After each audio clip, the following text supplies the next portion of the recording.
27 नवंबर 2024 को जैसे ही इजराइल और हिजबुल्लाह के बीच युद्ध विराम हुआ, वैसे ही सीरिया में विद्रोही गुटों ने असद सरकार के खिलाफ जंग का ऐलान कर दिया।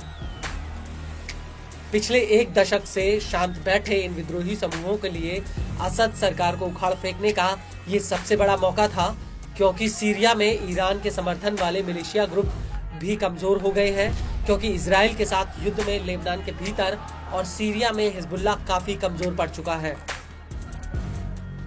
वहीं ईरान के कई कमांडरों को इजराइल ने ढेर कर दिया है।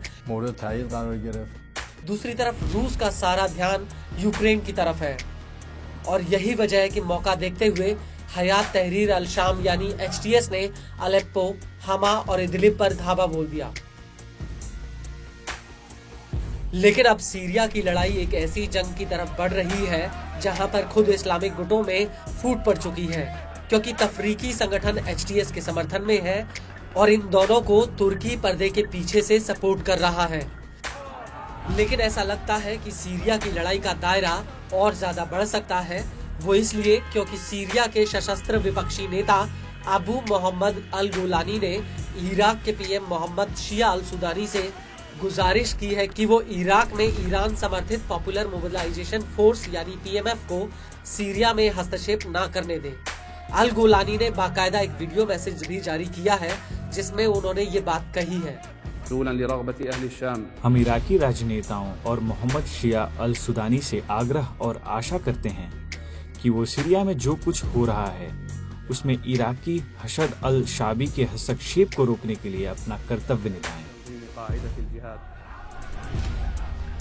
वहीं दूसरी तरफ इराक के मिलिशिया गुट PMF का कहना है कि उसने अभी तक सीरिया में अपने लड़ाकों को नहीं उतारा है और वो ऐसा अपनी सिर्फ टॉप लीडरशिप के कहने पर ही करेगा। हालांकि हाल ही में न्यूज एजेंसी रॉयटर्स ने अपनी एक रिपोर्ट में कहा था कि PMF ने सीरिया में हजारों लड़ाके तैनात किए हैं ताकि असद सरकार को विद्रोहियों से बचाया जा सके। हालांकि PMF को लेकर अल गोलानी का कहना है कि सीरिया की लड़ाई इराक तक नहीं जाएगी और हम मौजूदा सरकार को हटाकर इराक के साथ रणनीतिक और आर्थिक रिश्ते बनाना चाहते हैं। आपको इस सब के बीच ये भी बता दें कि अबू मोहम्मद अल गोलानी अल कायदा का पहले चीफ रह चुका है और वो पिछले कई सालों से अंडरग्राउंड था। हालांकि वो साल 2016 तक अल कायदा से जुड़ा रहा और इसके बाद उसकी अगुवाई में HTS का गठन हुआ, जिसे पहले नुसरा फ्रंट के नाम से जाना जाता था और नुसरा फ्रंट बनने से पहले गुलानी अल कायदा की तरफ से इराक में लड़ चुका है। वो 5 साल तक लगातार अमेरिका की जेल में रहा। अमेरिका ने साल 2013 में अल गुलानी को एक आतंकी का दर्जा दिया था और अल कायदा ने उसे सीरिया में असद सरकार को उखाड़ने के लिए लगाया था ताकि सीरिया में शरिया कानून की स्थापना हो सके।